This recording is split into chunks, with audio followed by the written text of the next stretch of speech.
Good evening, everyone. Hoping that you can see me. I'm just going to give it a few seconds for people to start joining us live. I know there's a little bit of a delay on Facebook. Just going to do an @ everyone. To get everybody a link in. And we are there. Hello. Great to see everybody as you're coming on. A couple of little bit of housekeeping things. If you are watching me live, then I'd love for you to just click the StreamYard link. So clicking the StreamYard link for me above this video will let me see that see your name. But if you don't click that StreamYard link, I can only see you as a Facebook user. So if you can click that StreamYard link, that would be absolutely fantastic, because then I can see who you are. A couple of little things. I'm going to be putting up a link in a moment for a little quiz about your sugar personality type. If you haven't done that quiz yet, then please go ahead and do that. You will be able to do that while you're still linked in here. If you are live today, we are doing a giveaway at the end of this session. So I would love for you to pop the word sugar into the comments. Again, we will be talking about that through the evening. So a couple of things. Link to StreamYard.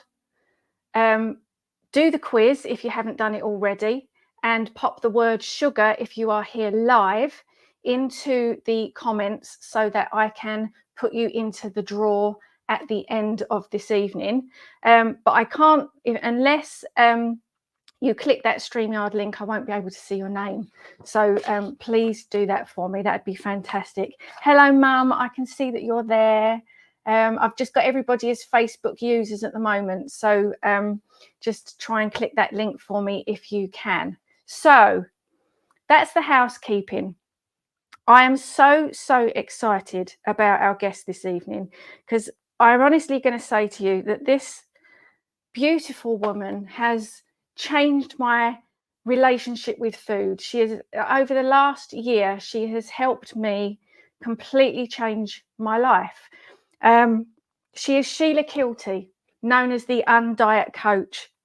She is a master health and wellness coach, a licensed mindfulness meditation instructor. What this lady knows is incredible. She's also one of the very few human gut microbiome specialists in the world. It's a new thing that's coming out, and she's one of the first people to be doing this. She empowers women who are ready to finally stop. My phone keeps cutting off, sorry. Finally stop dieting and instead develop an effortless relationship between food and their bodies for a lifetime of optimized health and wellness. Her programs are based on the science of food and medicine and have mindset shifts at the core. These are the same approaches and concepts that Sheila herself used to lose over 130 pounds and keep it off, despite some pretty serious health issues that she's had to struggle with throughout her life. So it is my greatest pleasure to bring on stage the wonderful Sheila Keilty. Sheila, thank you so much for being with me. That's such a kind introduction. Thank you so much, Jackie. Jackie's one of my favorite people on the planet. Anyone who's lucky enough to know Jackie knows that she is a very special angel walking on earth for us all here. She's extremely authentic and present and is a gift to everyone who knows her. So thank you very much for having me on. It's my pleasure to work with your folks who are lucky enough to know you, and to share what we know and some things that you don't know that you might be learning tonight as well, that have come up since you were a rebooter yourself. My program's called The Reboot. That's why we call them rebooters. But Jackie's one of my favorite rebooters. She was all in when she did it. And Jackie takes on what it is that we talk about, which is that health is learned and success is a skill. And you can develop the skills to learn what you need to be successfully healthy. So that's what she did. She took it on. We talked before, we were chatting a little bit before, and we could probably talk for 6 years without getting off the phone. But before, she was saying, oh yeah, she was so nervous when she started of all the changes that she'd have to go through. But she's decided to just go for it. And it changed her life and has been giving back ever since. So much to her credit. I'm here, I'm sharing what I know, and I hope to be able to help some of you be able to migrate your relationship with sugar and how it controls us. And we're going to learn a lot today. So would you like me to fill them in on the couple things that we have going on that we're going to be? Absolutely. I'm going to bow out and hand over to you. And I will just be monitoring everything in the background. Everybody, if you've got any questions, please pop them in the comments, and we will do a little Q&A with Sheila at the end where I can post your questions to her. All right. Great. Good luck. Thank you. Thank you, Jackie. Excuse me. So there's a couple things that we're doing for you guys today. Some of the educational materials that we're using today, we're also going to be splitting off and getting to you afterwards some of the lists and things that we're going to be talking about today. So don't worry about taking tons of notes on what there is. This is going to be available afterwards in replay. And if you are watching in replay, please down in the comments of wherever you're watching, put #replay so that Jackie will be able to track who watched, because anybody who watches this will also get a 25% discount code on anything that we talk about later on. And everybody watching, whether you're here in replay or live, will receive a free coaching session. Now, this is a coaching session with me, not with one of my staff, but it would be a free session to discuss sugar or whatever else is making you crazy about your health, whether it's gut health, some stress issues, some weight loss, etc. I am making myself available to Jackie's folks for a free coaching session that we charge over $300 for. We're doing that for free for her group. And we have a massive giveaway at the end of this live session. So if you could put sugar in the comments for me, then we know that you're going to be part of the drawing for a massive thousands of dollars giveaway that we're doing at the end of this. So put sugar in there and your name will be added. Jackie's going to keep track of the people who put sugar in there, and we're going to be able to do that. And again, she said, like she said in the beginning, if you haven't done your sugar personality type quiz yet, she's going to be putting that link up for you to be able to do that. It's a lot of fun. You find out a little bit more about your relationship with sugar, and it's kind of a fun jumping place to jump off from. And a lot of the people who did the sugar quiz are on with us. I see Jan's here, and some people just say Facebook user, and they're putting sugar in there, which is great. We had some gals, Jillian, who I believe is Jackie's mom. Hello, Jillian. Jillian got the lowest score. So she has the best relationship with sugar. It's out of 90. Most everyone else got straight up the middle, which is where most of the world is. And we're going to be unpacking some of that today. But that was just so that you could kind of get an idea of what your relationship is with sugar, some clues about how to use your answers in the email follow-up report that you got. We'll show you how to use some of those answers to help you migrate what that is. So what we're going to be talking about today is a lot. But first, as my attorneys like to say, please make sure you give your disclaimer. So before we get started on any of the education today, if you'll please forgive me reading out a disclaimer, here it goes. This course is not to be construed as medical advice or a treatment plan. It is intended for general education purposes only. The information in these lessons is not to be used to self-diagnose or self-treat any health, medical, or physical condition. Don't use the information in this presentation to avoid going to your own healthcare professional or to replace the advice they give you. Consult with your healthcare professional before implementing anything related to the presented materials herein. Myself, Sheila Keilty, the Reboot Method, the Reboot Academy, and Optimal Health Reboot make no representations about the accuracy or suitability of this content for you. So there, we got the disclaimer out of the way.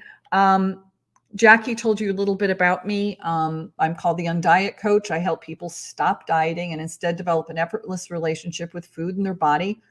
And we use food as medicine and mindset shifts at the core. So this is not based on taking any kind of products, or it's using food, holistic approach, a 360-degree holistic approach to what's going on. So it's not just food, it's sleep, it's stress management, it's gut health, it's all the different aspects down to how much sun that we get, and exercise and functional fitness, how you move your body specifically for fat loss or for flexibility or for whatever your goals are, and taking a true 360 approach to everything that's associated with it. Because you could get the food lists of what Kim Kardashian, for instance, you could, in Vogue magazine, I see her food list. I saw that on the checkout stands last week. And I said, oh, geez, you could take that list and you could eat everything on there, but you're not going to lose weight. You're not going to get better because that's the food list that works for her. So it is a lot more than that. And that's where a lot of the diets have been focusing for generations, have been on eat this many ounces and this many this and that many that. And at this time have this and that. And diet foods, we're going to be talking about the diet food industry. And really all that's been debunked. All the calories in, calories out, the calories count, and that it's eat less, move more. And that's all been turned on its head. There's all new paradigms that are getting the kind of lifetime results that I look for. Because at 130 pounds heavier, I tried every single approach there was, everything. And I was in an electric wheelchair. I'd had 18 spinal surgeries, autoimmune diseases, severe diabetes. I was really sick. And my doctors had written me off. I was postmenopausal. They just, well, you're just going to keep getting bigger the rest of your life. And they'd even sent me to a psychotherapist for someone to talk me into the fact that I was going to be dying fairly soon. My therapist said, I'm not talking you into dying. Go use that brain of yours. Go figure this out. So I did. And when I got all done with my transformation, it was so incredibly transformative for me that I couldn't just keep it to myself. And I came out of retirement. I'd already retired long before. And I became the coach that I wish that I had had when I was on this journey, so that you can have the kind of results that Jackie and hundreds of other women have been having. I work only with women, no offense to the guys, but I'm about working with women. That's where my joy is. So let's dive into the topic of sugar. So the kind of things that we're going to be talking about all center around sugar. And it's not just here's the facts about sugar and so forth. It's getting into the reasons why we're here in the first place, why sugar is such a problem. And there's a couple different pieces to this puzzle that make the reason why sugar is a problem for us out there. One is that we have a real identity around sugar. We did the sugar personality type and it kind of gave some information, but I'm talking about someone saying like, I'm just a sweet tooth. When I do these coaching sessions with people, the first ones, and people are unpacking their identity around food and sugar and snacking and all the different things, it really becomes part of who you are. I'm just a person who eats bread. I'm just a person who eats sweets. I just have to have sugar every single day, Jackie. There are people that just, that's their identity. You're not going to be able to change that. And I've had women who are morbidly obese tell me, you're not going to change me eating candy. It's just what I do. Even though they're very, very sick from all this, they don't want to change their identity or have that loss. There's real grief when you separate someone from their identity around food. There's a lot of resistance that goes on there. But a lot of it has to do with the addictive quality of sugar. And we're going to be talking about that today as well. So there's the identity around sugar and sweets and snacking. There's also the addictive quality of what it is. Also in our culture, we have come to just assume that we're going to have dessert every day. You have a meal, you get dessert. If you eat your veg, your mom says you can have some sweets or have a dessert afterwards, have a sweetie of some kind. Well, that's not necessarily healthy, and it shouldn't be happening every single day. You can have sweets. This is not an I'm not telling people to eliminate sugar completely from your life and carbs. It's not that at all. It's that you can have those things, but on occasion. And I'm sorry, but Tuesday's not an occasion. Every day is not an occasion. I eat everything that's not nailed down. I can eat whatever I want and maintain my weight loss. And that's what I teach my clients to be able to do as well, to eat what they want to eat, when they want to eat it, and how to do that in a way with that 360 approach that includes habits and lifestyle and understanding all the science we're going to be talking about today. Remember, health is based on information, that you can learn how to be healthy. That's what we're going to be talking about today. And the last one is, besides the culture and the addictive quality and the identity aspect of it, there are millions and millions of people on the planet who have failed at keto lifestyles. Now, my program's not a keto program, but keto became super, super popular here in the States. And I'm sure it did over in the UK as well. I've seen a lot of clients from the UK have tried keto. Put keto down in the comments, if you would, if you yourself have tried a keto diet before. So if you've tried keto and it failed, put keto in the comments for me, so I know who's tried keto out before. Because when you do cut carbs completely out, you get down to a minimal amount, and you're living off what macros there are, and you don't address any of the lifestyle habits or when you're eating or why you're eating or why you're snacking or compelled to it, then you're going to just go right back to the weight you were before.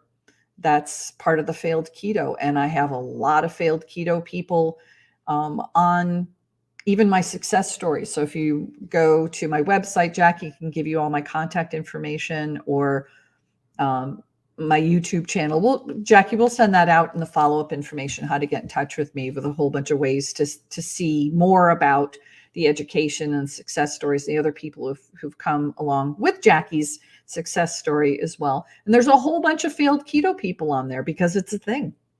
It really, really is a thing. So we're going to be talking about that.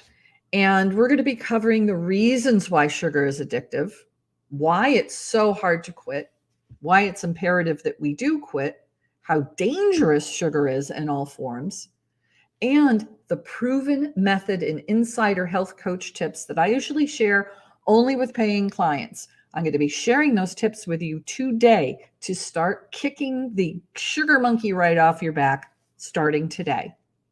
Now, first and foremost, we're going to be discussing how it's not your fault, how glucose absolutely wreaks havoc on your gut health, on your skin, which Jackie talks about the glycation aspect of it, your immune system, and it's toxic and even deadly that it can system overload you and keep you from having great skin, of healing your gut, and how to lose weight long term. Unless you address the sugar monkey in the room, it's not going to happen. So to get the most from this mini masterclass, we're going to be asking questions. We're going to be, trying to brainstorm on some things. I'm really going to ask you to put some answers into the chat for me, because that's going to really help us follow along and make sure we're participating. Usually I have a workbook or something. I thought that we could do this through the comments. I thought that would be great. So remember, put your comment in that says sugar, SUGAR over there, so that we can make you part of the drawing that we're doing at the end. We're going to draw the names of the people that put sugar in there for a huge giveaway at the end. Okay, so make sure you put sugar over there. All right, the first thing that I want to talk about here is what sugar is. There's a lot of confusion over what sugar actually is. So over in the comments, if you guys would start putting in something about what you think sugar is. It's not just the white crystalline stuff or the honey or the maple syrup or, treacle or whatever it is that you have over there that's the liquid forms. It's not just that. Who can put some, and no cheating, Jackie knows these answers. So what do you think some of the forms of sugar are that's not just the white crystalline sugar stuff? What do you think sugar is when we talk about sugar? What do you think it is? Let's see some comments over there. What do we have? I can see you on my phone, but not on StreamYard. There. It's a little bit of a delay with the Facebook folks. I'm going to give you a couple minutes. So here's a couple of different ways that sugar shows up in our diets. So it's not just the powdery or crystalline or liquid stuff. It also has to do with grains, baked goods, carbohydrates of any kind, even fruit, and especially fruit. We're going to be talking about some of these fruits that have a glycemic index that's high. Anything that has a carb gram, even some vegetables, those carbs, no matter where it comes from, that carb gram will turn into a glucose gram in your body. That's what it does. It needs to take the carbohydrates and turn them right into glucose in order to burn for fuel in our bodies. So no matter when we're talking about sugar, it's not just the sweets, it's the crisps, it's the crackers, it's the bread, the donuts, the cakes, the cookies, the popcorn, all of it, potatoes. That's a carb that makes sugar. Now, some make more sugar than others, some make it quicker than others. We'll be talking about those different levels today. But any of that, when we talk about sugar, that's what we're talking about. So don't think it's just the candy and the lollipops and the cookies and the sweets and those kind of things. It's all of it. It's ice cream. It's whatever has sugar in it or has carbs in it. So that's what it can be. So anything that carbs is sugar. It all burns the same. It all stores the same. There's no difference to your body. When a gram of carbs comes in, it turns into a gram of glucose. That's what it is. So people say fruit. She mentioned fruit. I love fruit. Isn't fruit and vegetables supposed to be what we're supposed to have? Now over here, the USDA, the U.S. Dietary, I think it's, U.S. Drug Administration, I think USDA. They're the overseeing body for everything dietary or food. They come out with a pyramid that tells us how to eat, how much we should be eating. And the bottom rung of the pyramid is carbohydrates and starches, unbelievably. And the next one up is fruits and vegetables. Now, fruits and vegetables kind of get lumped together because they're produce, but they're two completely different things. Vegetables are the green leafy matter or the tuber matter above ground, or the tuber matter like a potato or a carrot or something like that below ground. The stuff that's above ground has a lower carbohydrate level, i.e. lower sugar level than what is below the ground, primarily because the plant will store the sugary parts of what the plant is below ground so that it does not ferment in the sun. So a carrot or something like that will grow, and the carrot has the primary amounts of sugar, not the green leafy tops of the carrot. Okay, so fruit is nature's candy. Fruit is the basis of where we get the word fructose from, because fructose is what table sugar is made from. It's what's in fruit, from cane, from sugar cane. And fructose is a real punch in the nose to your liver. When you have a whole bunch of fructose all at once, like with apple juice or a smoothie, or whenever you drink your calories and it's full of a whole bunch of fruit, even if it has the skin with it, it can be just a punch in the nose to your liver. And when that happens, triglycerides, the bad part of the LDL cholesterol, spits out into your system. It stresses your liver. It doesn't know how to handle such a pure form of sugar. So when you do eat fruit, glucose is so here's the difference between glucose and fructose. Like people are saying, there's a difference between candy and an apple. Okay, so let's cover that. Glucose is a simple sugar. It's a monosaccharide. It's a single cell. And it's your body's preferred carb-based energy source. It's absorbed directly into your bloodstream and can be used for energy or stored for later as glycogen. It also calls for insulin, which we'll talk about in a minute. Fructose, on the other hand, is metabolized directly by the liver. It doesn't go out into your system as a monosaccharide and your body changes it over. Your liver metabolizes it directly. It's the job of the liver to do so because it is pure in its form when it gets there. And excess fructose can readily turn into fat, driving fatty liver disease. You can have non-alcoholic fatty liver disease and insulin resistance, where your body has just way too much insulin to deal with, and it stops even listening to the insulin, and it starts hoarding fat away because it takes all of that sugar. If it's not used, it's stored as fat for storage later on. That's how fat stores up in your intramuscular tissue, all of it. And it starts with stocking your liver up with fat. So fructose can either be converted to glucose and used as energy by your liver or stored as fat. Fructose has a lower glycemic index than glucose, but a much higher glycemic load.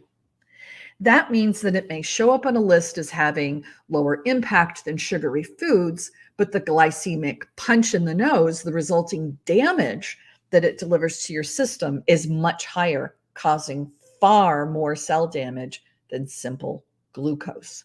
So careful on your fruits. Okay, so that's just a little bit about fruit. We're going to be circling back about fruit and fiber and all those kind of things in a little minute. So here's group exercise number 1. And that has to do with all the ways that sugar is hidden inside our food labeling. Now, sugar is a product that's manufactured by the big food conglomerates of the world. And they have come up with some pretty clever ways to hide sugar. When you're looking at the labels of your food, there's some pretty clever ways those have been tucked away. And no, something saying organic, like an organic cane sugar, something doesn't make it any better. It just means it's an organic toxin. So I don't think organic heroin or organic cocaine or organic tobacco would make any difference either. There's still toxins for your body. So what you're consuming comes down to what's in the labels of your food. So if you're eating whole foods, such as meat, vegetable, low glycemic fruits, and so forth, when you're eating those kind of whole foods, it has everything that's needed in that food to help it digest better than the highly processed forms of glucose, fructose, and all of it that gets put into our foods with processed foods. It's one of the reasons why processed foods are eliminated from the kind of dieting that Jackie took advantage of. The undieting of a reboot method is to not eat those kind of things, to eat more pure food, eat what's called dense nutrition, which we'll be covering. So I have a list in front of me of the 69 different ways that sugar is listed in food labeling. And we're going to have a little competition here. So what I want you to do is on the comments, I want you to start listing in there all the different ways that you know of that sugar can be listed. And I'll start you off with a couple. Something like agave nectar, Barbados sugar, barley malt, date sugar. You getting the idea? It's something that may say sugar or not, or it may have some kind of type of word, or so I can't give away too much of it, but there's 69 different ways that we can find where sugar is listed in our food, and it's hidden, and we may not think that there is any sugar going on in our foods, but in fact there is. So if you could put that into the chat, I'm going to pop over to the chat screen so I can see. We're going to be talking about sweeteners. I don't know who Facebook user is. If it says Facebook user, I'm sorry. But honey, yes, honey would be a way. Stevia, that's more of a sugar replacement. That's not necessarily listed as a sugar in foods, but that's a good guess. Who else has a way that sugar is listed? Someone says cereals are meant to be good for you, but they're crammed with sugar. Yes, and they're based on grains and foods that are sugars themselves. They're carbohydrates. So it's sugar on sugar with sugar and then a side of sugar. Then some people put sugar on it. All right. Energy, honey, stevia, sweeteners of any kind. So what are those sweeteners? something like dextrose, glucose, date sugar, honey, golden syrup, like all the syrup. There you go. Any of the ways that something would be listed inside on a food label, like you pick up something that's just going to be green beans, a frozen pack of a green bean and vegetable medley, and you look on the side and it says things that you don't know what they are. They look like they should be fine, or they have the word organic, so figure they're okay, but it might have 5 or 6 different types of sugar in a bag of vegetables. And that's what rice syrup, very good. Whoever said rice syrup, excellent one on there. All right, so keep popping those in there. One of the things that you guys are going to be receiving is a handout at the end of this. Look for the follow-up email from Jackie. She's going to be sending out to you all the, a handout that you can download with all the ways that sugar is listed in foods. I want you to learn to be a label reader. I want you to advocate for yourself and have some self-awareness about what you're putting into your bodies. The huge food conglomerates make bank. The diet companies, it's a $63 billion a year between the UK and the US and Canada. 63 billion with a B dollars a year of profits in the diet industry and the diet food industry, because they need you to fail. They need you to come back year after year with it being a failed dieter and do their programs, do Weight Watchers all over again or whatever it is, so that they can continue to make money. I'm in the job of making sure we stop that cycle, that you learn how to eat once and for all to maintain good metabolic health.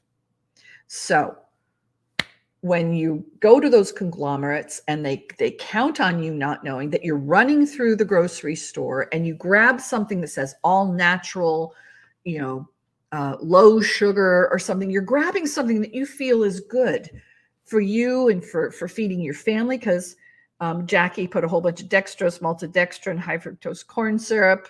Jackie knows these. She's had to learn these when she was on the reboot. Now she is a well-educated consumer and can advocate for herself. So these companies know that you're just going to grab something because it says, net zero carbs or whatever it is. And you're going to think, oh, I'm being good. I'm giving my family something good. I'm feeding myself something good, healthy, when in fact it's loaded with it. So here are some of the names, and I won't read it. It's very boring, but some of the names are things like diastase, diastatic malt. You wouldn't know what these things are. Sorbitol, sorghum, lactose, maltose, mannitol, galactose. So if you've noticed, there's some things that sound like they're similar.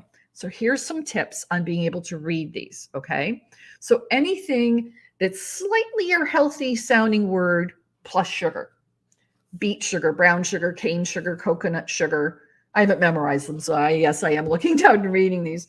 Demerara sugar, date sugar, fruit sugar, grape sugar. Anything with sugar after it is sugar. That's an obvious one. Then anything plus syrup. Someone said syrup. That's a great clue. So anything with syrup. Brown rice syrup. Someone said rice syrup. Carob syrup, corn syrup, high fructose corn syrup, maple syrup, rice syrup, refined, anything syrup, that's a clue. Anything with juice, cane juice, evaporated cane juice, grape juice concentrate with any other apple or whatever else, pineapple juice, anything that's a juice and a juice concentrate in particular, that's like that frozen can of apple juice that you get, which is just like raw sugar that you put water with. Look out for that. Now, anything that sounds sweet, I know that's kind of a weird way of putting it, but something that's like agave, blackstrap molasses, caramel, corn sweetener, honey, maple syrup, barley salt, treacle, golden syrup you have over there. We don't have that over here, but golden syrup would be one of those. And I call them the WTF ingredients. These are the ones you look at and what the heck are these things? Things like I read, like the diastase, dextrin, dextrose, diastatic malt, galactose, glucomalt, anything with malt. That's another one, maltose, sucralose. But then there's all the ones that end in ose and ace. So if you've noticed, I've been saying a lot of oses and aces, kind of like diastase, dextrose, diatose. That is the Latin what is it? Suffix at the end, right? Prefix, yeah, suffix that says that's a sugar. Glucose, fructose, the ose, but fructase and glucase, it's just a different number of molecules that's attached to something, to the monosaccharide. So be savvy. Know your labels. Start looking at the side. And if something has sugar in it, put it back. Put it back on the shelf. You don't need to have sugar in 99% of what's out there for sugar. Start appreciating the foods for how they taste on their own. Now, if something is a sugary something, of course, it's supposed to have sugar. We're going to be talking about artificial sweeteners as well. Now, what about dietary fiber? A lot of people believe, and there is some science to back it, that if you have fiber, right, and if you have a gram of fiber, it takes away a gram of sugar.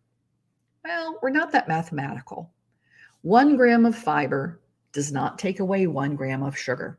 Sorry, just doesn't work that way. Now, fiber does slow down the glucose load and the glucose index number of foods. It slows down the sugar from rushing in and punching your liver in the nose. So if you eat an entire apple with as much of the core as you can eat and all the skin and everything, it's going to slow down all that fructose from going in and just popping, a big punch into the middle of your liver and making it deal with this toxic state.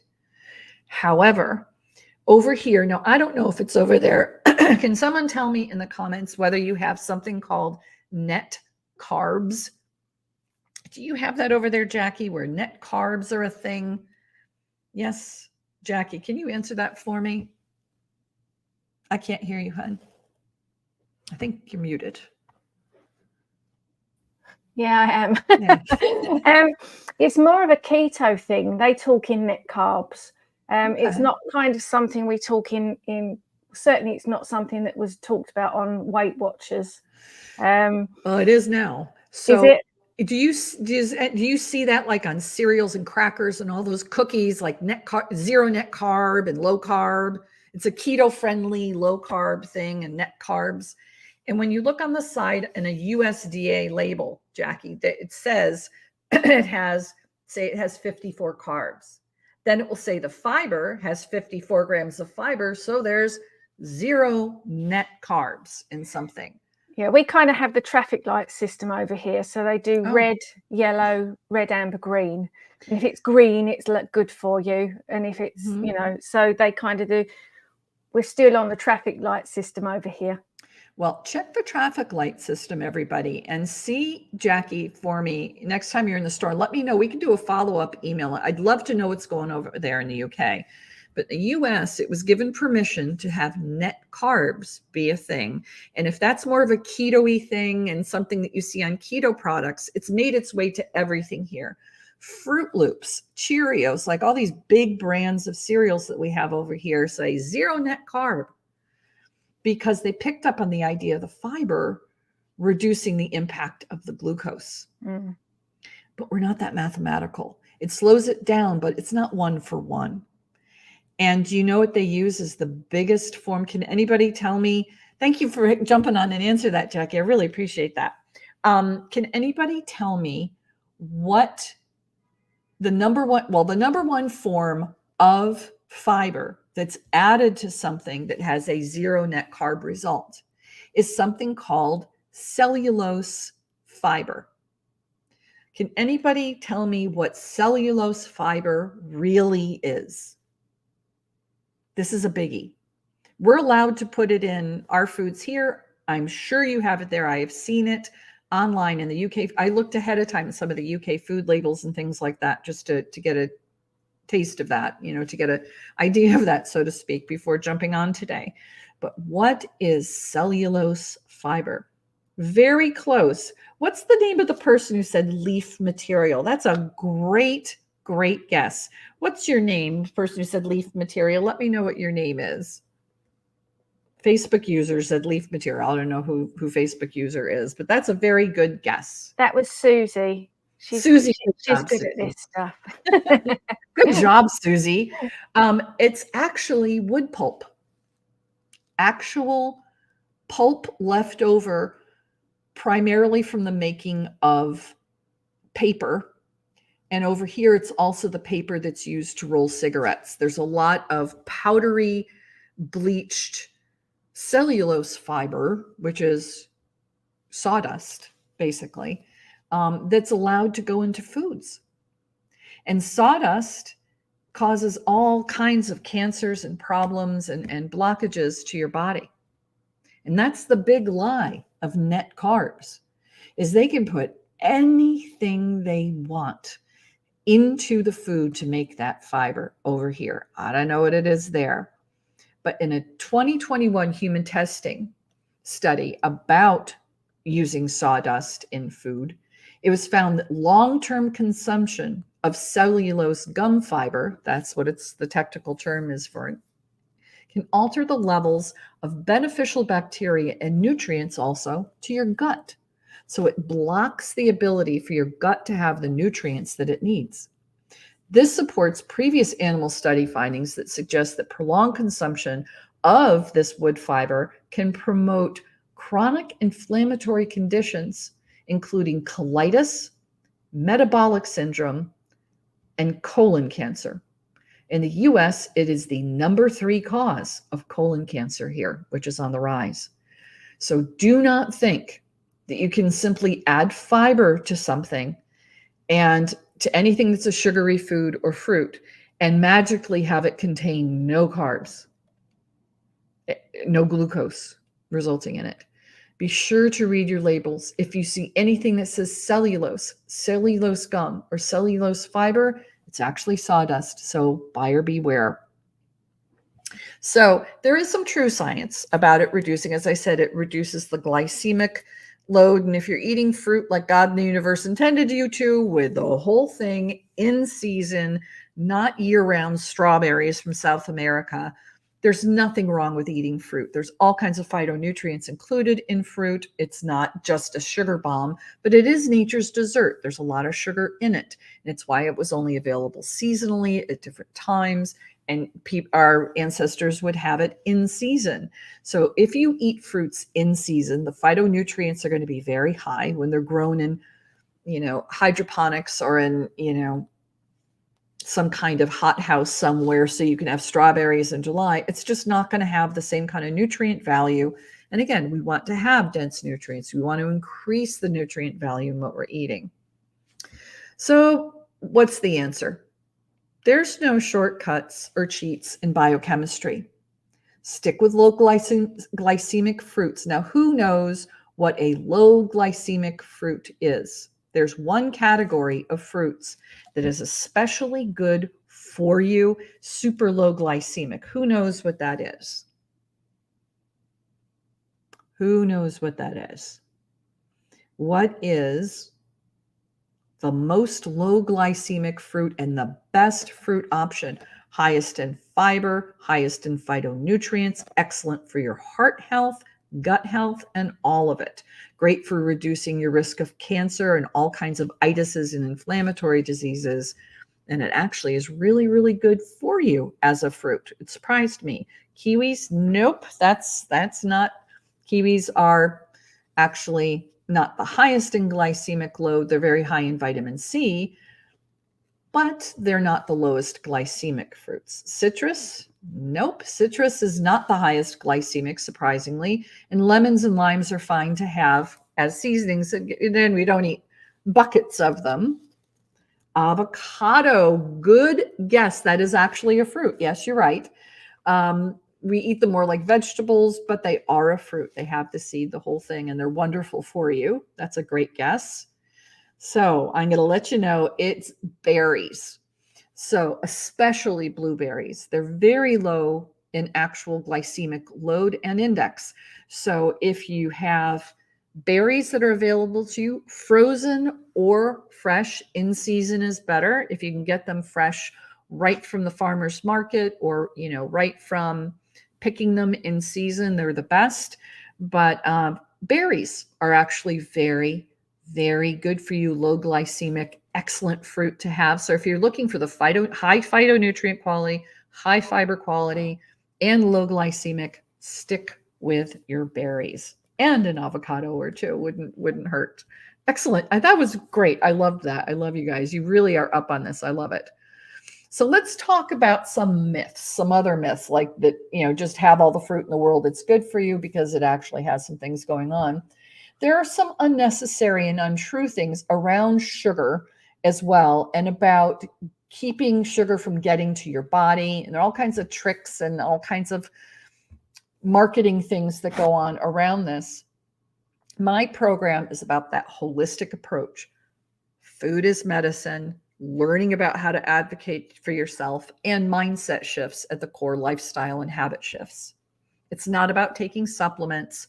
It's not about taking something else to control what you're eating. It's to learn about how to feed yourself so you don't have to do those things. Supplements are also supplementary. They supplement something you're missing in what you're eating. So if you're taking a whole bunch of iron, it means that, and you have to because you're not getting enough iron, you're not getting of the right kind of dense nutrients you need that have iron intrinsically in the food. So on the reboot, unless there really is some kind of deficiency that you're having, and in many places with very little sun, I'm up in Portland, Oregon. It's very much like England and in London, and especially in terms of the number of cloudy days that you have from between the Pacific Northwest and there in the UK. So vitamin D, for instance, might be a supplement that's required because you're not getting it from the sun. And that's the only place where you can really get a lot of vitamin D. It's actually a hormone that's produced in your skin. That's a whole other cup of coffee. That's a whole other discussion. But supplements really are not necessary unless you're not feeding yourself the kind of dense nutrition and the rounded dietary program that you require. So you don't have to supplement anything to take care of your diet. Also enzymes, things like that.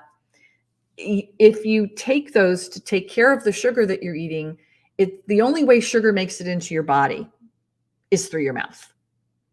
And if you're dealing with how to mitigate all of the carbs and all the sugars going into you, lo and behold, you start craving less and less. And we'll be talking about how to cut back on the sugar cravings, how to deal with that coming up next. So also the fact that, sugar can also be modified holistically, taking that 360 approach. You can stop putting it in your mouth. You learn new ways of eating, how to get that dense nutrition, how to get away from sugar cravings. All of the sugar quizzes that we did were all around those craving-y kind of things that go on. And this is a quiz that Jackie's taken before, that the score that you get, we try to get that lower and lower to get away from those kind of things that you may have read throughout there that are those lifestyle and habit things that we work on to get you more towards a fat burning lifestyle rather than a sugar burning lifestyle, which we're going to talk about. And the other one that is kind of a myth out there, besides thermogenics and healthy snacking and all of that, snacking's just another way to get food into your body in between meals because you didn't eat enough at your meal, you're hungry, or you're eating a lot of sugar, so it makes you feel like you need, you're peckish, you want to have something to eat. Snacking is one of the things that we take off the table and make our meals more significant on my eating program. When we grew up in the States, and my mom was British, so she was the same way too. And that is, if you're eating enough at your meals, you don't have to snack. And if I came home from school and I'm like, I want a snack, she'd say, you're going to ruin your dinner. Go do your homework. And after dinner, if I didn't eat my dinner and I wanted snack or dessert, she's like, well, you should have had more at dinner. Go to bed. You can eat breakfast in the morning. We've become just snacking, people who snack all the time. And the concept of healthy snacks really is just putting a lot of food into our bodies, carbs into our bodies, something that goes into our system that our body has to deal with all the time, 24/7, having to deal with insulin production and digestion constantly. In order to have good metabolic health, gut health, immune system, blood sugar levels, all of it, you need to give your body a rest and digest period in between excellent meals. Highly dense nutrient meals that are full of all the right kinds of fats, proteins, everything that you need to have to truly nourish your body. And then you're just not hungry until your next meal. Jackie experienced that herself. So when we get away from the diet foods, the empty calories, the processed foods, and start eating real food, the snacking thing kind of evaporates on its own. So if you don't think that could happen for you and snacking is really your jam and you're a snackaholic, please, absolutely, let's do the free coaching session for you and help you unpack why that is, and maybe talk about some techniques or approaches or ways that we know of to help you get away from doing that. So as soon as you can give yourself a nice long break in between your meals, your blood sugar is going to even out on its own. I was a severe diabetic. I had a pump. I had injection of insulin. I had 3 or 4 medications. Overall was on 23 medications. I'm down to 2 medications total for all the different things I deal with in my body. And I'm not diabetic anymore. And it starts by not putting sugar in your mouth and learning how to give your body that rest and digest and practicing dense nutrition. So if you're a pre-diabetic or a type 2 diabetic, please, let's make sure and get that health coach session set up for you, because there is a way of mitigating that, managing it, and pushing back on that through the way we use food as medicine and having some habit and lifestyle shifts. So make sure you make that appointment. The other myth that's out there, big time, is everything in moderation. I know we've been talking about, having carbs in moderation and so forth, but the everything in moderation, that you can eat everything, that's not just have a little bit of it, have a little bit. Well, it's a little bit of toxin. It's a little bit of something that's going to hit your body chemistry and make it not work, not function correctly, create immune system problems, create glycation issues that makes your skin bad, that makes it lined and drawn. I am 62 years old this year, and my skin is clear, wrinkle-free, and amazing, and much firmer than it's ever been, even when I was in my 40s and 50s. So dense nutrition really is the way to have the kind of collagen that you want and everything. But if I'm eating little bits in moderation, all the not so supportive foods in moderation all the time, it's not something that's been proven out over time to work. It's like counting calories doesn't even work as a way to lose weight. It has to do with the quality of the calories and not the amount of them. The only thing we're worried about with calories is not getting enough of them, because that takes your thyroid hostage. Again, whole other discussion. So I'm going to take a quick couple of questions right now, but we're at a halfway point right now. We have about another half hour left, maybe a little bit less. And we're going to be talking about ways to identify if you are a sugar addict. So if you're having problems with sugar as something that you perceive as, it sounds like I might have something going on with a sugar addiction, then we need to talk about that. So we're going to be dipping into that and looking through different signs of carbohydrate or sugar dependency and getting into some of the techniques on actually getting out from under that coming up next. But I wanted to take some questions if anybody had any. Cranberry. Oh, that was a berry. See, it's a berry. There you go. I'm just popping on because there's a couple of things here. Yeah, I see them. Sonia is in Italy. Yeah. Here in Italy, pizza and pasta, carbs and sugar, is also called a social moment. It is really difficult to deal with this here. Well, actually, Sonia, in Italy, the kind of wheat that is used in Italian farms has not been bastardized. Here in the US, and I don't know about the UK, Jackie, I'd ask you, but here we had something post-World War II in the Eisenhower administration, the late 1950s, called green wheat. It was a shorter, tougher wheat that we could make a lot more and be the breadbasket of the world and send flour out everywhere to the world and wheat out everywhere to the world. Well, it also had almost 500 times the amount of gluten in it, and it causes all of the reactions and the problems that wheat does with the wheat belly and all of those problems that we have from wheat. I don't know how it is there, what you've done with your wheat supply, but I know for sure in Italy, you are using a heritage form of wheat that does not have the same glycemic load or glycemic index or punch that other kinds of wheat would have. There's also, you don't eat a pile, from Cheesecake Factory. It's like this massive, like, pound of pasta, dry pasta that you cook up. You just don't eat the same amount of the actual pasta product as you would if you were eating here in the United States, like the huge servings that people have. It's just kind of out of control. So there is this limiting to it, and it can become part of your overall picture of how many carbs do you have in a day that your body can handle. How are the nutrients in the rest of your eating? Are you snacking all the time? Are you having 2 or 3 amazing meals? Now, in Italy, my sister lived in Italy for a long time, and she came back without any snacking at all to her name. She would eat those really amazingly densely nutritious meals. And yes, I will. Someone asked me about dense nutrition. I'll cover what that means. And the way she ate was even though she would have the pasta, and I understand what you mean about a social kind of thing.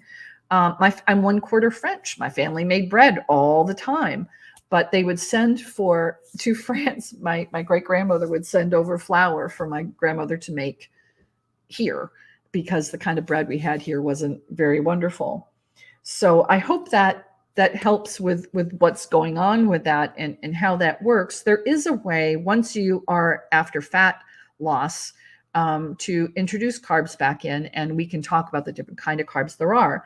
Someone asks, what do you call dense nutrition?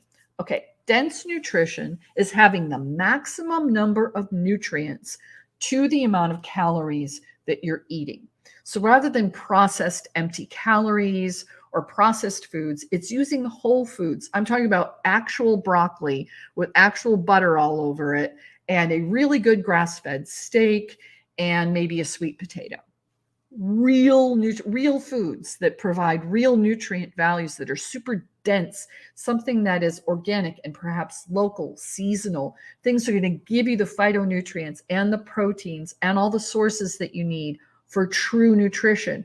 Not something that's fortified with nutrients or vitamins added kind of thing, but actual food, not processed, frozen, packaged, pre-cooked, pre-chewed food, like real food. That's what dense nutrition is. And when you eat that way, you're not hungry. So what about nuts, please? Okay. Well, nuts are very, very high in carbohydrates. And there are certain nuts, including almonds, which have become rather ubiquitous over here. This includes nut milks that are universally inflammatory. So one of the problems with developing a lot of inflammation, that the nuts do create a lot of inflammation for a number of people, and we can figure out if that's actually something that's going on for you or not very easily. When you have inflammation, you can't drop weight, you can't get rid of disease. Most disease is driven by an increase in inflammation. So when people are eating plant-based diets, for instance, nuts and soy products, which is a nut, etc., becomes their protein sources, and those are carbohydrate sources.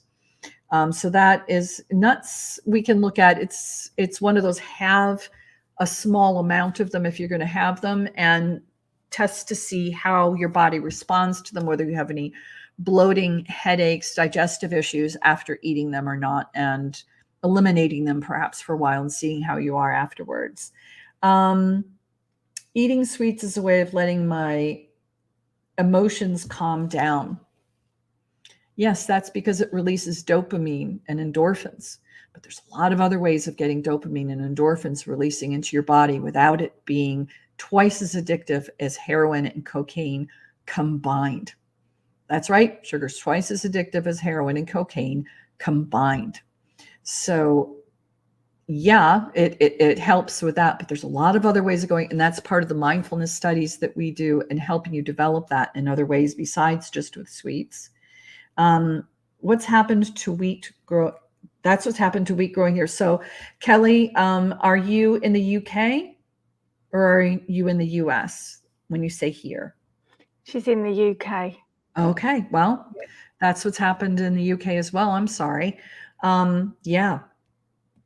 The wheat in Italy is very, very, and France are very, they've stuck with their heritage versions of the grain, and it digests very, very, very differently.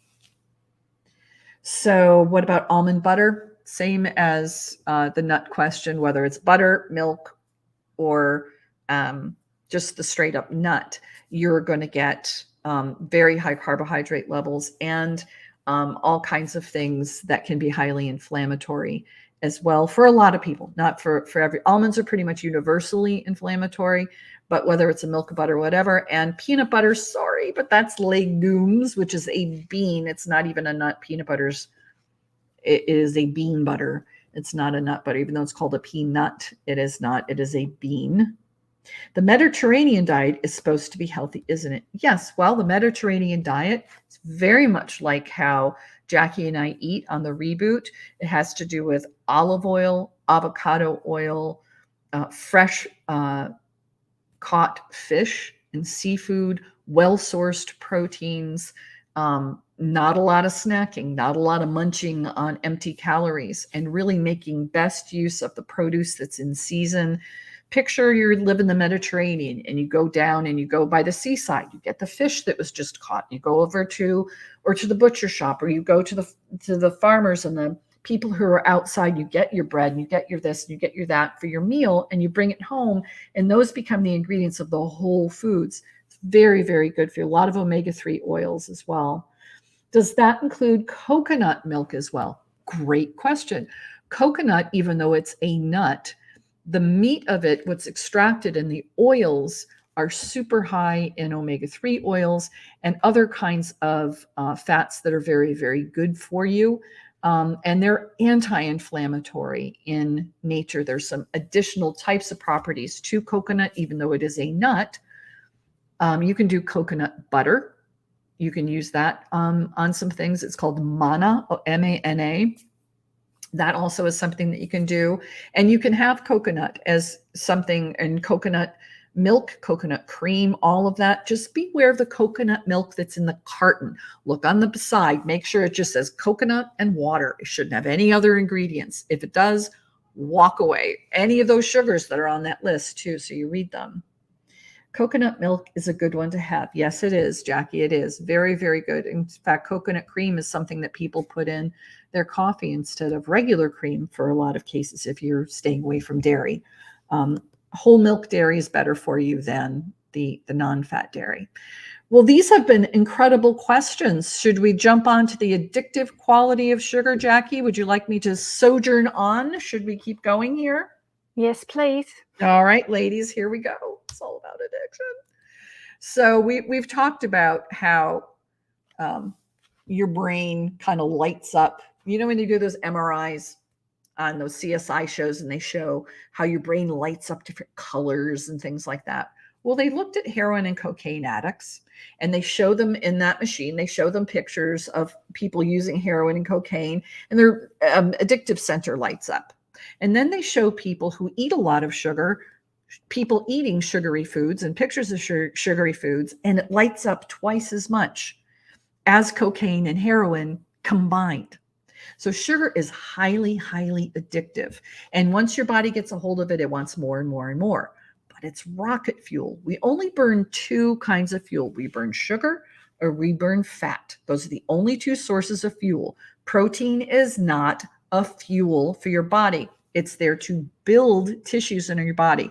If you are burning your own protein on your body and eating your body fibers because you're not getting enough calories, you are in some serious health issues. Protein is a building block. So when you have protein that builds muscle, it builds tissue, it replaces bad tissue. For all the cell turnover there is in your body, of all the way our cells divide in our body, protein's there to help that to happen well, but it's not a source of fuel. There's only sugar. It's called a two-compartment system because it's either sugar or it's fat. And when you get off of sugar and off of rocket fuel, imagine if you lived, all right, imagine if your body ran on AAA batteries, those tiny little skinny batteries that you put in kids' toys at Christmas. And then you need to buy boxes and boxes, and you're constantly putting those batteries in. Imagine if your body ran on AAA batteries. You'd have to get batteries all the time because they'd burn out even more and more and more. That's what it's like to be a sugar burner, a primarily sugar burner. Because as soon as you get done Burning off that sugar, you get hangry, or that hungry, angry kind of, you're on the hunt for more AAA batteries. You need more sugar. Once you get away from that insanity, we teach you how to become fat adapted, and your body starts burning fat for fuel. We have tons. We have 1 million calories stored on our bodies on average. Someone who is obese, who's above a 30 BMI, is going to have over 1 million calories it can live on in the fat stores in our body. And our liver translates those into ketones. It's where the diet ketosis is where keto comes from. And this isn't saying go on a keto diet. There's ketosis and there is glycosis, sugar or fat. That's all there is. So once you become a fat adapted person, all of those addictive qualities of sugar start just fading away.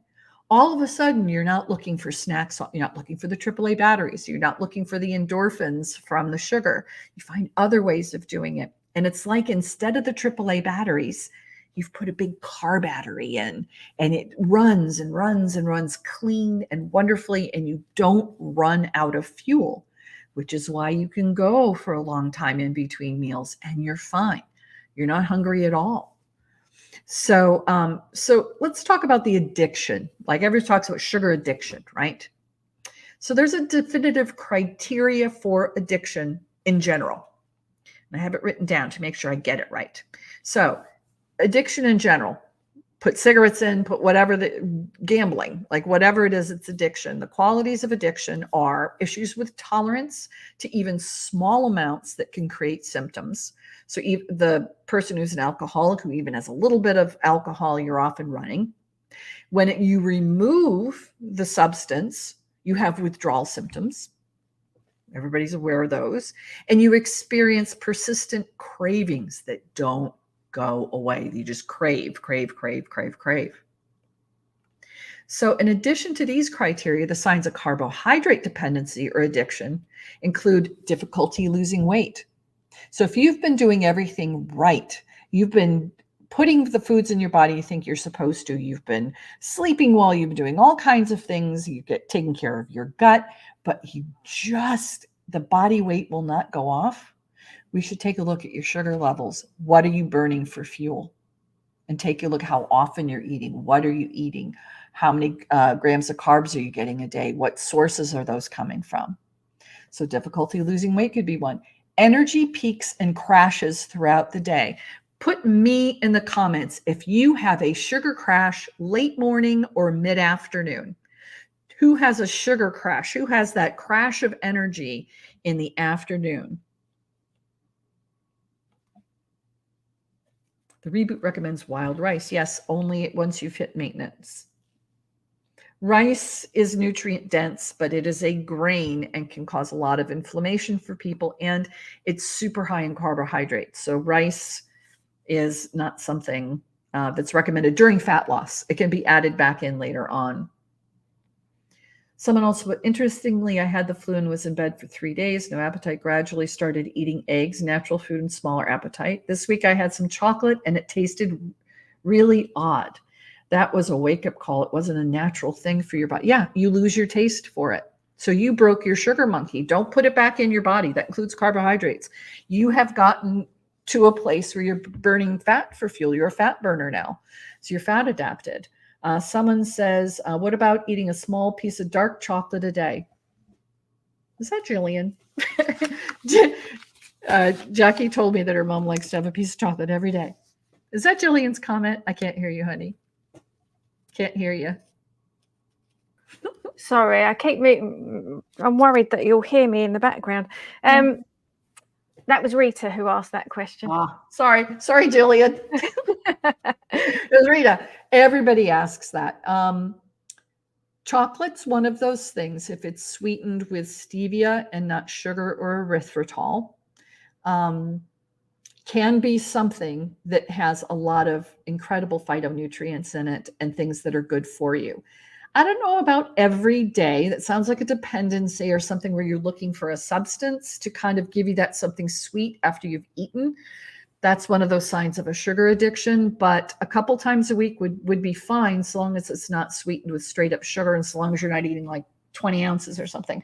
So it's Rita. Hi, Rita. Mid-afternoon crash, me. Okay, if you are getting a mid-afternoon or mid-morning crash, that's one of the signs of a sugar addiction. That means that your body has a built-up amount of sugar and it drops. Built amount of sugar and it drops. When you become fat adapted, Jackie's used to me doing this. This is what we like to look for, where those big highs and lows go away. And instead, you just have some small migrations of sugar and blood sugar levels. This is how diabetes recedes. This is how blood sugar balances. This is how you don't have those crashes. Become hangry instead of hungry. I don't know if you have hangry over there in your slang language, you have it, but it's hangry, hungry. It's where you're like, I got to eat something. And food cravings, especially for sweets or simple carbs and comfort foods. So in addition to the regular stuff about addiction, there is that in the signs of carbohydrate dependency. So here's the 7 ways that sugar damages our bodies. It does in so many ways, but there's 7 top ways it goes about doing that. Number 1, it makes your organs fat by inserting fat stores in the organ tissues. Insulin is a hoarder. It's going to hoard the sugar. It can't get into your cells because they're full, starts turning it into fat and shoving it into our intramuscular tissue and our organs. I had a fatty liver. I had fatty lung tissue, fatty heart tissue, and it's all that visceral fat, that hard fat that's around our organs and is so dangerous. You can be thin and have tons of hard visceral fat. We've all seen that guy with the beach belly that's hard, right? That means his entire abdominal cavity is loaded with hard fat that's choking his organs out. It's very unhealthy. That like that hard tummy, that's what it can be. It can lead to heart disease. It can wreak havoc with cholesterol levels, especially triglycerides. Remember, triglycerides are in response to too much sugar, especially fructose. So it gets spits out of the liver, triglycerides. If it doesn't know what to do with an overload of sugar, out goes triglycerides, and that's what causes the clogging in our arteries. It's linked with Alzheimer's disease. So the plaques that are in our brain is very much like the plaques from triglycerides, but those plaques are based on the kind of sugars that lodge themselves, kind of inflammation that happens from sugar. Over here, they're reclassifying Alzheimer's as type 3 diabetes because it's more associated with an inability to control the amount of sugar that we've put into our bodies. It turns you into an addict. And it disables your appetite control hormones like leptin. So that drug that's out there right now called Ozempic, it's under a lot of different kinds of names. It controls your hunger hormones. Well, if we can do that naturally, it's like nature's Ozempic. It can bring down your hunger hormones without having to have a $1,500 a month shot to take care of doing that. I don't know if that's become a big trend over there, but over here it's really dangerous what's going on with that.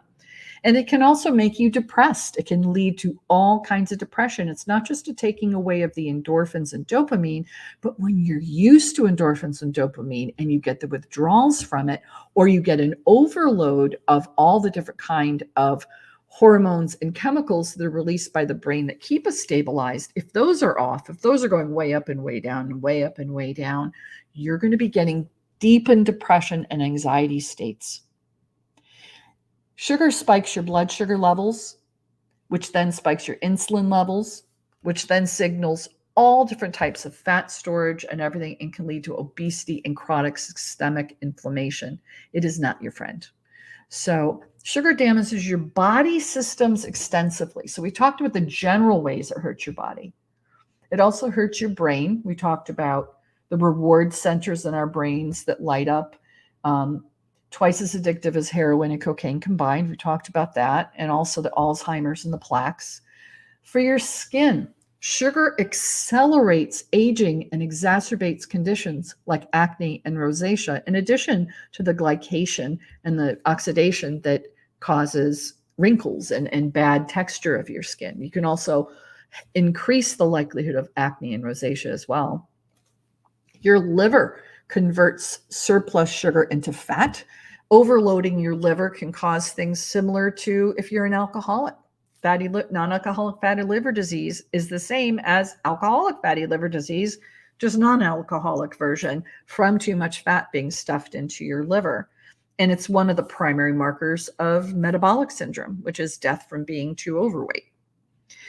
Your kidneys, when blood sugar is too high, your kidneys spill the sugar into your urine, which can cause permanent damage throughout your systems for urination.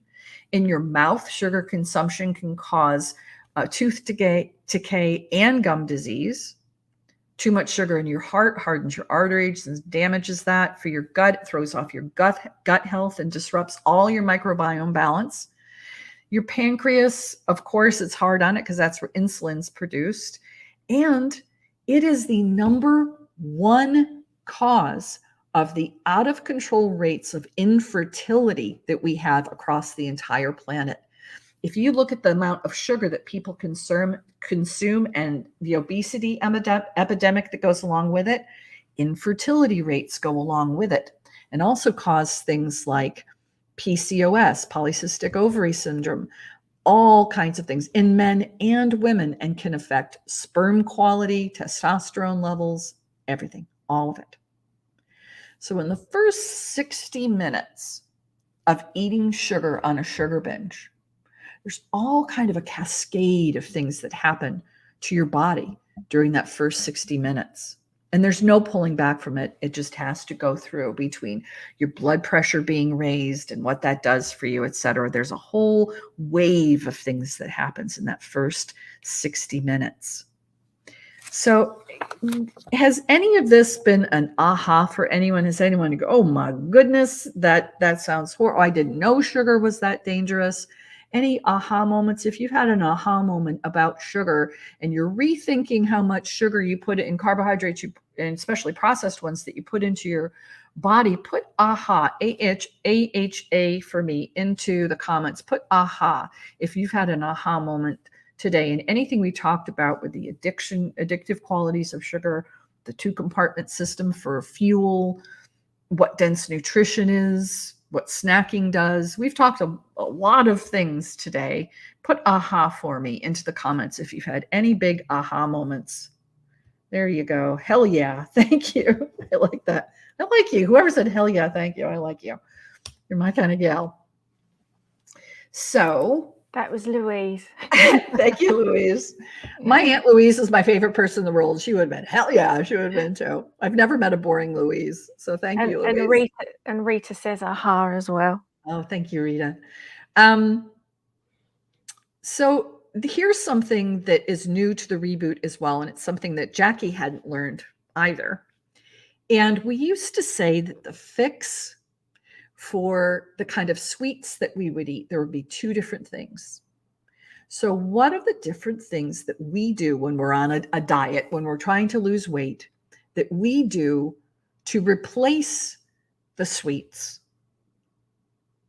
One of them is we have artificial sweeteners, right? People have asked about stevia.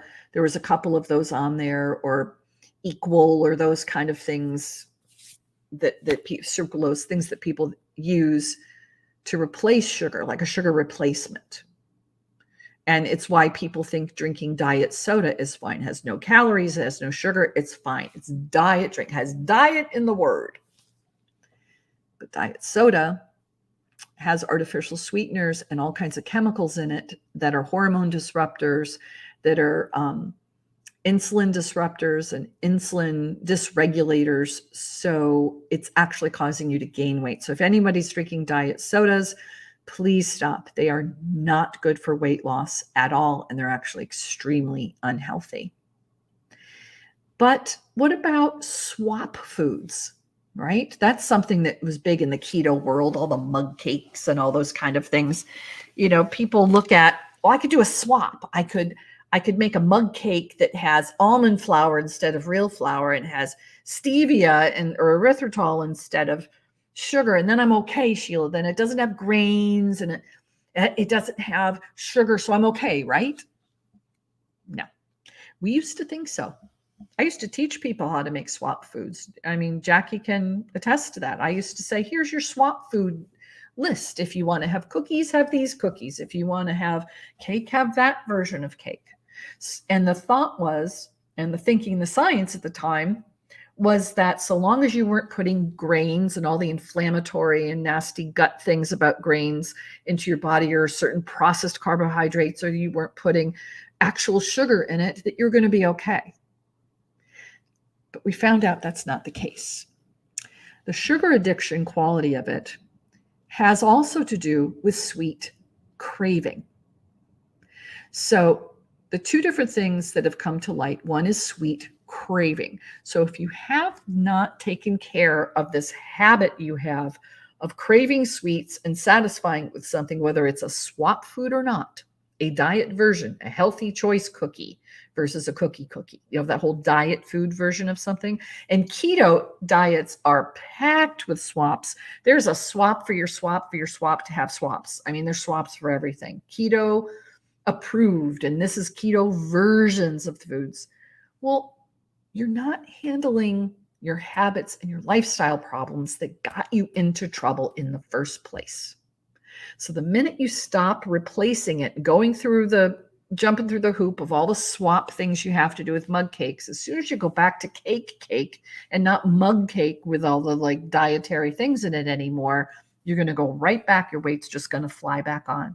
So sweet craving is a part of it. The habit thing is a part of it. And also there is a quality, a hand-to-mouth quality. Now, smokers know this. I used to be a smoker. And 30 years ago, I quit smoking. I didn't smoke a lot. My husband used to smoke, so it was like something we did, but we quit long ago in our 30s. I used to hold my pens like this for years, and I'd be smoking my pens. There is a hand-to-mouth oral fixation quality to snack foods, to sugary foods in particular, like potato chips. Something's hand to mouth. Even if you're eating something that is an okay supportive food, I've had people completely destroy the results by switching over to almost nothing but snack foods within the limits of what they can have for ingredients. So that is a behavioral science part of it in our brains. So there's the brain science, the behavioral science, the body chemistry science, and then there's artificial sweeteners. So I want people to type in for me, what is your artificial sweetener of choice? Sonia says, I had a totally opposite idea in a lot of things you said about fruits, nuts, and fiber. Yeah, it's an education to really learn those things that you think you're being so healthy doing, and it's actually keeping you from being able to have it. So I thought cinnamon is fantastic. Cinnamon is wonderful. Cinnamon, so long as it doesn't have, cinnamon sugar, so long as it's just cinnamon, it can bring down your blood sugar. Actually, cinnamon is amazing to add to anything you're drinking or eating. It helps reduce the amount of blood sugar that makes it to your system. Ceylon cinnamon, Ceylon, Ceylon is actually better for you. It's the more the spicy version of cinnamon than the warm cinnamon bark that we have. That's more that warming cinnamon that we have. Coconut sugar, Yacones. Okay, coconut sugar is a sugar. That's not an artificial sweetener. That's not a sugar replacement. That's an actual sugar. So because coconut is good for you and that coconut has fats and things in it, coconut sugar is the refined processed version of coconut, and it's just sugar like any other sugar. Sorry to pop your bubble on that one. Yacone syrup. Yacone is a tuber that you can make that has some gut healthy qualities to it. But whether it's Yacone syrup or stevia, erythritol is being taken off the market here. That's the alcohol sugars. They actually do have very high glycemic response in your body and are responsible for a lot of heart disease here. So it's starting to be taken off the market here and recalled. Equal, which is aspartame, is actually formaldehyde, the stuff they embalm people with. That's not very good for you. The one that is fairly good that I used to say to have regularly, and I even talked about it today, is stevia. And it's made from a leaf. It's the extract of a leaf. And it has zero glycemic load to it. Bocha Sweet, which is made from kombucha pumpkins, is the natural form of xylitol. It too can be high glycemic for some people. And I'm really rethinking the whole artificial sweetener world. Artificial sweeteners, if they're not natural, like Yacon syrup or stevia, those are the only two that are natural that are in the artificial sweetener, like replacement sugars that work, that are low glycemic or no glycemic. The rest of them work on your brain chemistry and your hormone chemistry. They are 200 to 500 times as sweet as real sugar. Let me repeat that. Artificial sweetener, like aspartame, needs to be 200 to 500 times as sweet as real sugar for your brain and your bliss center to light up and say, oh, that's sweet. If anyone's ever tasted aspartame or equal in the little blue packet, it's not sweet at all. It's kind of nasty tasting. It tricks your brain into thinking that it's sugar and that you've had 200 to 500 teaspoons of it in a cup of coffee, and insulin is released. All kinds of hormone disruption happens. Your insulin's off and running, and everything else keeps your leptin, your I'm full hormones from happening. It really is dangerous to have artificial sweeteners. And there's a lot of debate of whether or not artificial sweeteners, even stevia, are any good for people with diabetes because of the sugar reaction quality of them that we're coming to find out. So if you do have diabetes or pre-diabetes, or you have problems balancing your blood sugars, please be very careful with artificial sweeteners. Also, any of the powdered versions, the number 2 ingredient is dextrose, which is sugar. And there's no such thing as powdered stevia. It's a liquid. So even if you see stevia in the raw, is what the brand is over here. If you see that at your coffee shop and Starbucks and there's those little powdered packets of things, turn it around. Remember, we're label readers here, right, ladies? We're now an army of label readers. Turn it around and look at it and see what the ingredients are. There's actual sugar, dextrose, in there. Erythritol is not good. No, I'm sorry. It is not. Erythritol was found to be the crystals that formed when the alcohol vapors from distilling sugar happened. In the tubing, there would be this crystal that looked like sugar. And when they cleaned it out, it came out and people tasted, oh, it's sweet. Let's use that. It's an almost free product to use. So there's a very high profitability margin for the processed food companies for it. And it's found to cause severe heart disease over here. So it's slowly being taken off the market. I highly recommend not using it. It is 700 times the sweet as sugar to your body. So it's one of the highest glycemic loads that there are from sweeteners as well. So I would stay away from it. Raw honey. Raw honey's honey, whether it's raw or not raw. Local honey has some immune system advantages to take away hay fever, etc. In holistic practice, it's what we use. But honey is a sweetener. Honey's a sugar, and it's going to act like sugar in your body, whether used or not. Now, as you get towards maintenance, as you start to get to the weight that you need to be, and we start adding carbohydrates back in, Jackie had to figure out what her level of carbohydrates was, where she would stop losing weight, get into maintenance, and how much carbs could she handle. She actually found out she couldn't handle all that much carbohydrate before her body started spiking sugar and increasing her weight again. So, or starting those cravings, you'd know it right away because you're like, oh, I got to have some bread. Like it starts building that carb crave up really quickly. Got to have some sugar, got to have some real chocolate. If you're getting those hangry calls for that, remember that's one of those addictive kind of qualities of the whole thing. All right, we are wrapping up right now. We're at the about hour and a half mark here. So you guys have been staying with me for the longest time. I love it, love it, love it, love it. So everybody here who's been live, Jackie is going to send you a follow-up email with a couple things.